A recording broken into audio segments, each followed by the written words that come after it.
আমি মাছ বাজার থেকে এসে ভাত বসিয়ে দিয়েছি। ভেটকি মাছ আমি ধুয়ে তারপর নুন হলুদ মাখিয়ে রেখে দিয়েছি।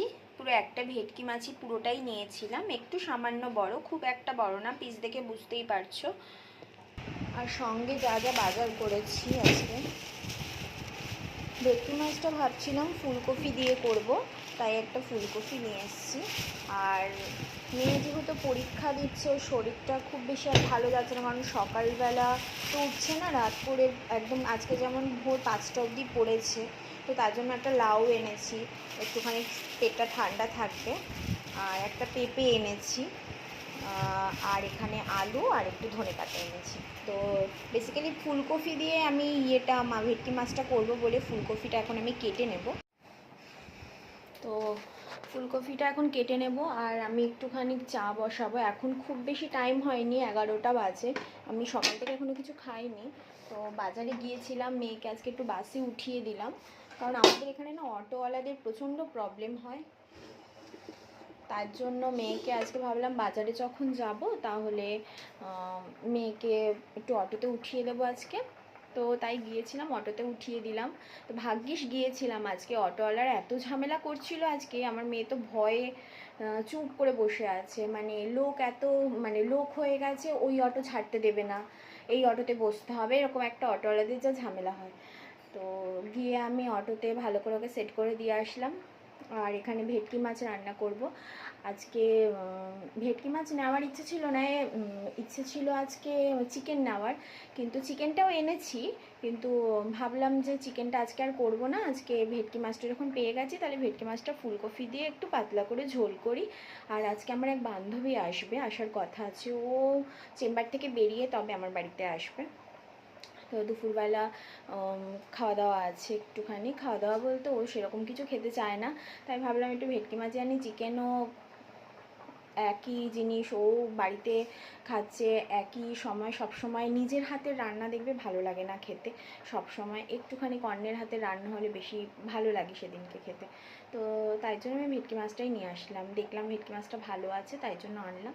তো এখানে ভাত বসিয়ে দিয়েছি, তো ভেটকি মাছটা নুন হলুদ মাখিয়ে রেখে দিয়েছি। এবার আমি তোমার মাছটা আর আলুটাকে মাছ না, ফুলকপিটা আর আলুটা কেটে নেব। আর এখানে আমি একটু চা খেয়ে নেব, একটা কাপ কেক এনেছি, কেকটা দিয়ে চাটা খেয়ে নেবো। আসলে আমার শরীরটা খুব বেশি ভালো নেই, মানে রাত্রিবেলা ওষুধটা খেলে পরে শরীরটা খুব খারাপ হচ্ছে, তার জন্য ওষুধ মানে সকালবেলা উঠতে খুব প্রবলেম হচ্ছে, তার জন্য আর কি ওষুধটা কাল থেকে ভাবছি যে বন্ধ করে দেবো, আর খেতে পারবো না এই ওষুধটা, ডক্টরের কাছে যেতে হবে আরেকবার, ওষুধটা যদি চেঞ্জ করে দেয় উনি। তো চলো দেখতে থাকো ভেটকি মাছের রেসিপিটা আজকে আমি কিভাবে করি।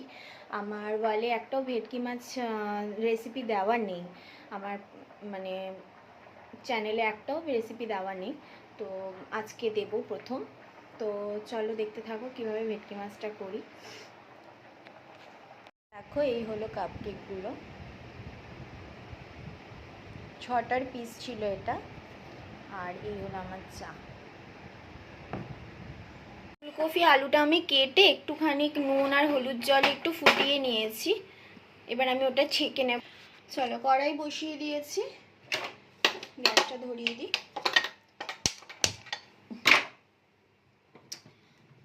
রান্নাটা আমি সর্ষের তেলে করব, তাই তেল দিয়ে দিলাম।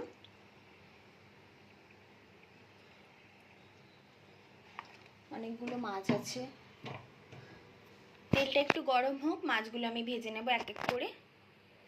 দেখো মাছ আমি কড়াইতে দিয়ে দিয়েছি, এবার এক এক করে ভেজে তুলে নেব। দেখো ওখানে মাছ ভাজা হচ্ছে, মাছ ভাজতে ভাজতে আমি এখানে একটা পেস্ট বানিয়ে নিয়েছি, সেটা হলো আদা রসুন দিয়েছি 1 চামচ করে, জিরের গুঁড়ো দিয়েছি 2 চামচ, আর হলুদ দিয়েছি, আর লঙ্কার গুঁড়ো দিয়েছি, ব্যাস এইটুকু জিনিস এখানে জল দিয়ে একটু পেস্ট করে রেখে দিয়েছি। আর এখানে দেখো আমি কেটে রেখেছি হলো টমেটো, আর 2খানা ছোটো সাইজের পেঁয়াজ কেটেছি, আর এখানে হলো 1.5খানা টমেটো কেটেছি, একটা বড় আর একটা হাফ, বড়র হাফ, 1.5খানা টমেটো কেটে রেখে দিয়েছি। দেখো মাছ আমার ভাজা হয়ে গেছে সব কটা, কড়াইতে যা তেল আছে আমি আর তেল দেবো না, এর মধ্যে আমি ফুলকপি আর আলুটা ভেজে নেব। ফুলকপি আমি দিয়ে দিয়েছি, দেখো নুন হলুদ আর এক্সট্রা করে দেবো না, এটাকে আমি ভেজে তুলে নেব। প্রথমে ফুলকপিটা ভেজে নিই, তারপরে আলুটা ভাজবো। দেখো ফুলকপি আলুটা একটুখানি সাঁতলে নিয়েছি তেলের মধ্যে, এবার আমি তুলে নিয়েছি আমি। এবার কড়াইতে যা তেল আছে, অনেক তেল, আমার এর মধ্যেই রান্নাটা হয়ে যাবে, এক্সট্রা করে কোনো তেল দেওয়ার দরকার নেই। দেখো আমি 5 ফোড়ন সম্বার দিয়েছি এর মধ্যে, কারণ আমার জিরে সম্বার দিতে হতো, জিরেটা আমার ঘরে বাড়ন্ত, তাই আমি 5 ফোড়নই দিয়ে দিয়েছি। এবার আমি এর মধ্যে পেঁয়াজ দিয়ে দেবো। পেঁয়াজটা দিয়ে আমি খুব ভালো করে সাঁতলে নেব। ফ্লেমটা একটু হাই করে দিলাম গ্যাসে। এবার একটু সাঁতলে নেব ভালো করে।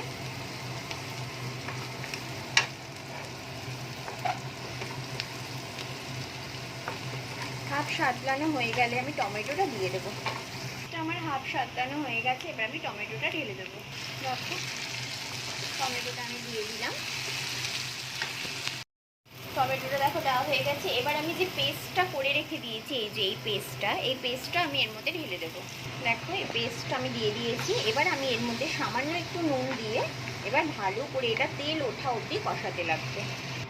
দেখো সুন্দরভাবে তেল বেরিয়ে গেছে, এবার মশলাটা ভালোভাবে আমার কষে গেছে। আর একটু সামান্য কষিয়ে আমি ফুলকপি আলুটা দিয়ে তারপরে জল দিয়ে দেবো। দেখো ফুলকপি আলুটা দিয়ে আমি একটু ভালো করে নাড়িয়ে চাড়িয়ে নিই। এবার আমি এর মধ্যে জল অ্যাড করে দেবো। দেখো জলটা দিয়ে দেবো। ঝোল আমি যতটুকু রাখবো ততটুকুই জল দেবো।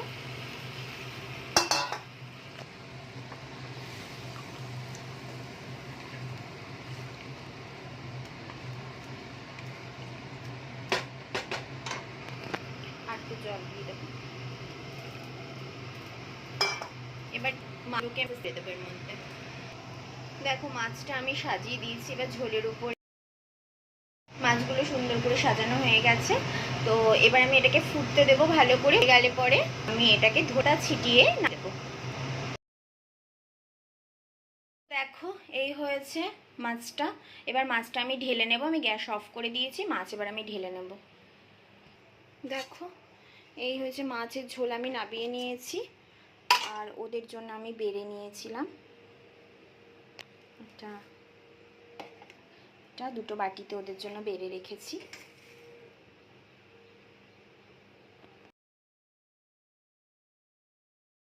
পেঁপে চচ্চড়ি হয়ে গিয়েছে, আমি গ্যাসটা নিভিয়ে দিয়েছি।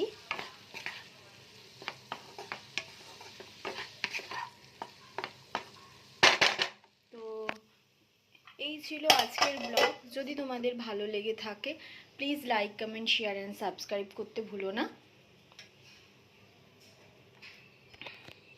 তো দেখো রান্নাবান্না তো কমপ্লিট হয়ে গেছে। তো এই ছিল আজকের ব্লগ। যদি তোমাদের কিছু ভালো লেগে থাকে তাহলে please like comment share and subscribe করতে ভুলো না। আবার নতুন ভিডিওর সাথে তোমাদের কালকে দেখা হবে। আজকের জন্য টাটা।